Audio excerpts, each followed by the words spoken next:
احسن اقبال صاحب جو آج گجرانوالہ میں مقدمہ درج ہوا ہے، خرم دستگیر صاحب ہیں اور ان کے ساتھیوں پہ جو درج ہوا ہے، اس میں انہوں نے جو ایلیگیشنز لگائی ہیں، ان پہ جو الزامات لگائے ہیں، اس میں ایک یہ بھی ہے کہ انہوں نے کرونا ایس او پیز کی خلاف ورزی کی ہے، جبکہ انہوں نے ہمارے ساتھ طے کیا تھا کہ یہ اس کا خیال رکھیں گے.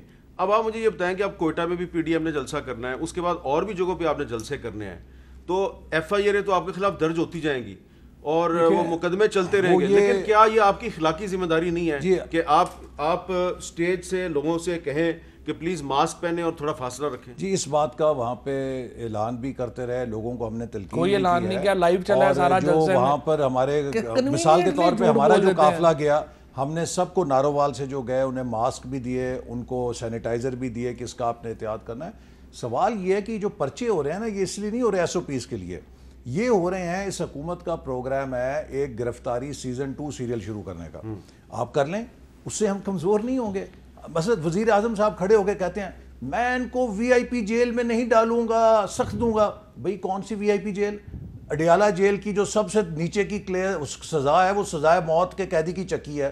میں اور پاکستان کا سابق وزیر اعظم اس میں رہ آئے ہیں، ہم تو کسی 5 اسٹار جیل میں نہیں تھے. ہمیں کس بات سے ڈراتے ہو؟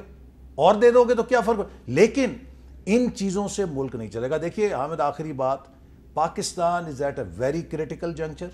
اکانومی ہماری میلٹ ڈاؤن کر گئی ہے، سوسائٹی ہماری غربت اور بے روزگاری سے میلٹ ڈاؤن کر رہی ہے، ہم ایک شدید انٹرنل گورننس کے کرائسس کے اندر ہیں. جس روش پہ یہ چل رہے ہیں پولرائزیشن کے، اس سے ان کے لیے مشکلات یہ پیدا ہوں گی کہ ہماری معیشت مزید بیٹھ جائے گی. کیونکہ جب آپ مہاجرائی پیدا کرتے ہیں، کوئی سرمایہ کار اس ملک کے اندر رجوع نہیں کرے گا.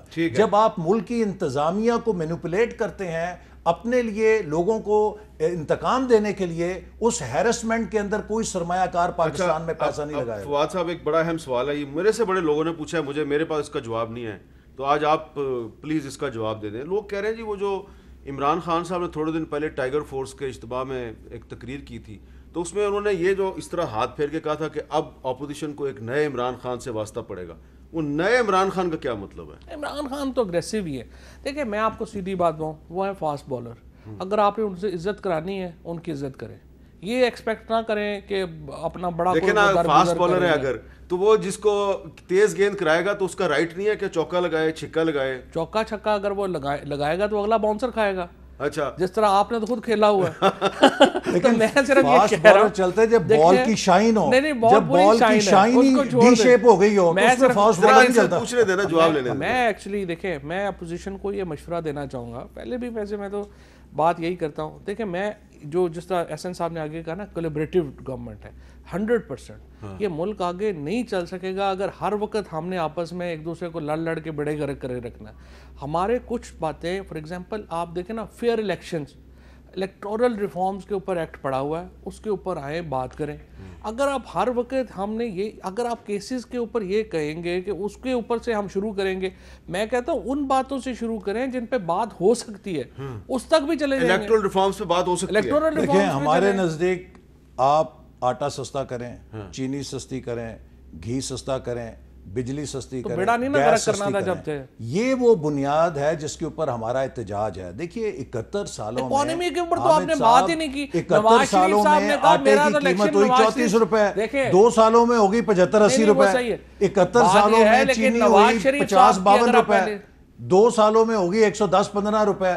یہ کرائسس ہے. آپ نیچے، میں آپ کو بتاؤں، میں ایک گاؤں میں گیا اپنے، ایک ریڑی والا رو پڑا، کہتا سر میں ریڑی لگاتا ہوں، تیسرا مہینہ جا رہا ہے 5000 بل دیتا ہوں بجلی کا، میں کیسے بچوں کو روٹی کھلاؤں؟ ان کو اندازہ نہیں ہے کہ ان کی اکنامک مس مینجمنٹ اور ناکامی سے اس وقت سوسائٹی کا سوشل فائبر میلٹ ڈاؤن کر رہا ہے. اس سے جو کرائم اور جو مسائل پیدا ہو رہے ہیں، ہم ان کا اندازہ نہیں کر سکتے کہ غریب کیسے زندہ ہے. آپ کب تک اس مہنگائی کی ذمہ داری ان پہ ڈالتے رہیں گے؟ پہلی بات تو یہ ہے نا کہ اس طرح کے مگرمچھ کے آنسو رونے سے کوئی ان کی ذمہ داری ختم تو نہیں ہو جانی. ہر ایک کو پتہ ہے بجلی کیوں مہنگی ہے. آج 50% پاکستان میں جو بجلی ہے وہ ہمارے پاس فالتو ہے، ہم ڈسٹریبیوشن نہیں کر سکتے. اس لیے کہ آپ نے گروتھ ریٹ ختم کر دیا، کنزمپشن ختم ہو گئی، ڈیمانڈ ختم ہو گئی، اکانومی کریش کر گئی. اتنے مہنگے سودے کر کے اتنا صرف اپنے کمیشن کے لیے بجلی کر لی. دیکھیں نا، چھوٹا سا سوال ہے، عام آدمی بھی آپ کی بات سن رہا ہے. 2.5 سال گزر گئے، آپ کب تک کہیں گے کہ اس وقت جو مہنگائی ہے اس کی ذمہ داری یہ مسلم لیگ نون ہے؟ نہیں 100% ہی ہے. یہ تو ٹائم تو لگتا ہے نا ان چیزوں میں. پھر اوپر سے کووڈ آ گیا. اب آپ دیکھیں پوری دنیا کی معیشت جو ہے وہ سکڑی ہے. ہندوستان میں، بنگلہ دیش میں، سری لنکا میں، ہر جگہ مہنگائی کا ایک انفلیشنری ٹرینڈ ہے. ایسی مہنگائی کہیں بھی نہیں ہے. نہیں ایسی انڈیا میں اس سے بھی زیادہ ہے.